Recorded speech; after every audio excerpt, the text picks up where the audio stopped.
Hello everyone,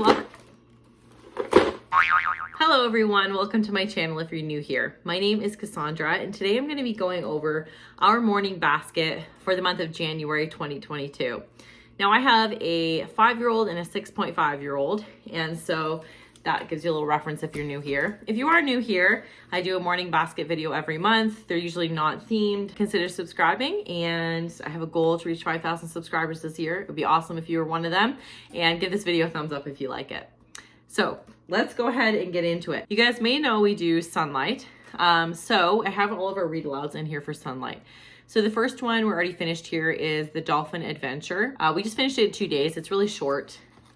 It's supposed to be 4 days, I think it takes, but 2 chapters a day, you'll finish it in 4 days. And it's a true story about a diver who has an experience with a dolphin. I won't say any more than that or it'll spoil it. And my kids seem to really enjoy this one. I thought it was okay, it was cute. But then we're also gonna be reading the second one, which is the Dolphins Treasure. Now, just to give you a little bit of reference to know what to expect, it helps if you gather information from other families, I find. For my kids, my daughter is excellent at sitting and listening to read alouds. She really thrives doing read alouds. But my son doesn't so much. He can tolerate a chapter or two and then he's kind of done. So what I let them do is I have these Fidget Toys in my morning basket. They got these for Christmas from Grandma. And there's this fidget spinner, and there's also these 2 pokeable Yodas. They love Baby Yoda. So those I just keep in the morning basket to grab as a quick thing if they want to. Or they have boogie boards that they draw on during the read aloud time, and they always focus while they're doing it. Like I never find they don't focus while they're doing it. Whereas if I were to be doing something while listening to a read aloud, I would not be able to focus. In fact, I struggle with focusing regardless of doing nothing. Like, do you know what I mean? I am not an auditory learner. So anyway, depending on your child, you may have a different experience with that. So just to give you a little background with that.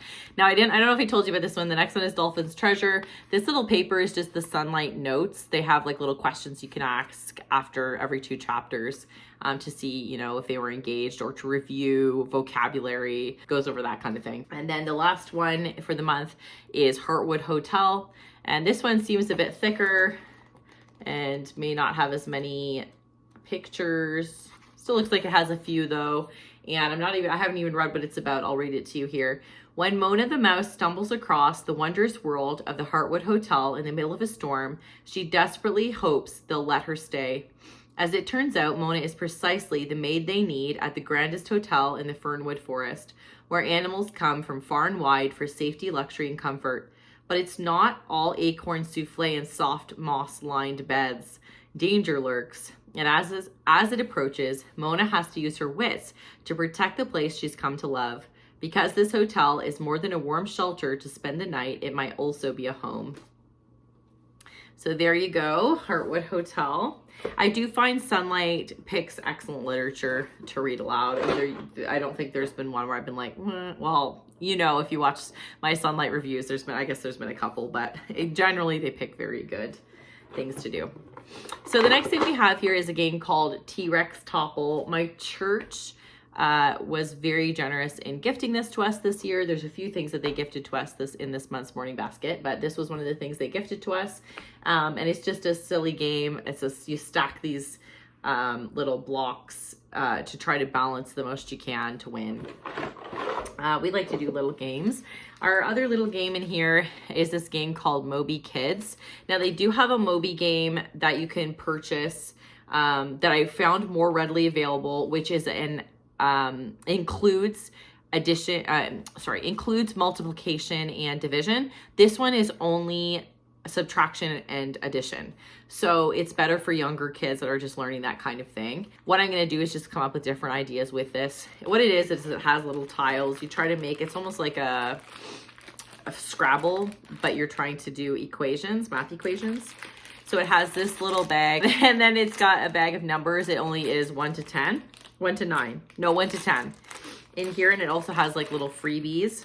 By the way, I will link as many of these things as I can down below, but this I got off of Timberdoodle. I put together a first grade curriculum package, and that was included, or I included it in the package.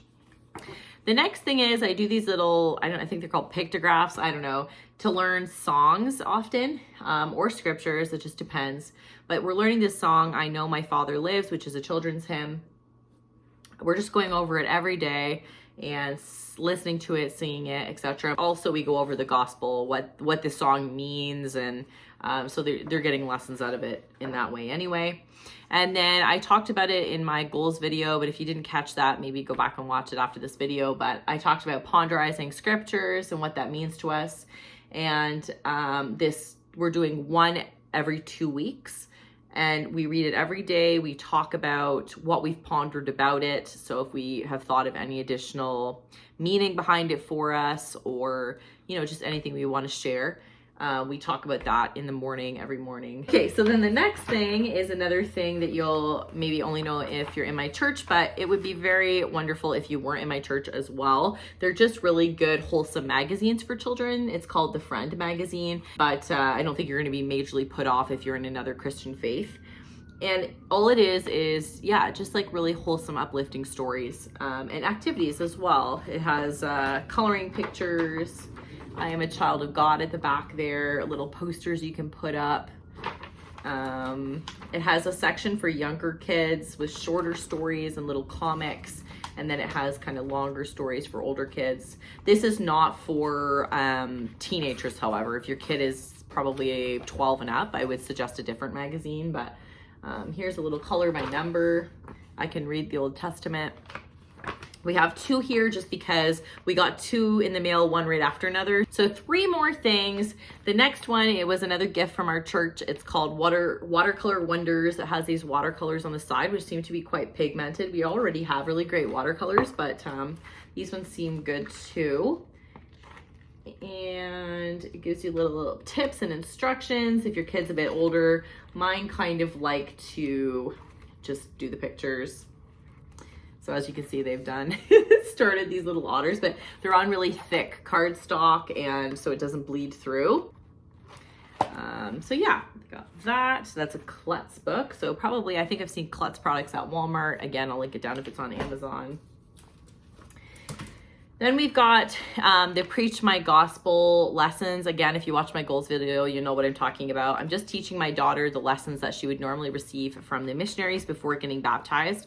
She has a goal, and I have a goal to have her baptized at 8 years old. So she's just doing those lessons in order to prepare for that, make sure she understands what she's committing to, understand the basics of our church. Like I said, we go over scriptures and gospel things every day. It's like a part of our life. So we're talking about it all the time. So she does have a good grasp. I'll just bring you down here with me. However, I just want to make sure she's getting those lessons as well, once or twice. She may receive them again from the missionaries. I'm not sure, but yeah. So that's why we're doing that. And the last thing is Santa brought this Star Wars Mad Libs for my daughter. And so we were just doing a couple of those in the morning. They're really funny. They really love Mad Libs for some reason. But it's also a great way to like casually go over what an adverb is, what an adjective is, a little bit of grammar there. We don't do grammar otherwise. So, it's a good introduction. And it's a fun way to work on that. But also they're really funny because they don't get that you're supposed to kind of make it silly. They'll be like trying to do like Star Wars words, and then you read it and it's like normal. But anyway, so that's kind of cute. But normally they really like Star Wars. They think it's just, or Mad Libs, they think they're just so funny, and they giggle. So that is the last thing in our morning basket for January. As always, if you guys do morning baskets and you have great tools that you have used, I love watching morning basket videos, but I would love to know some great things that you guys use and recommend down in the comments below. Maybe I'll pick it up and include it in our future morning baskets. So I would really appreciate that if you have kids around my age. So I hope that you guys are having a wonderful day, and thank you so much for watching, and I'll see you in the next video. Bye guys. Don't forget to like this and subscribe. Bye.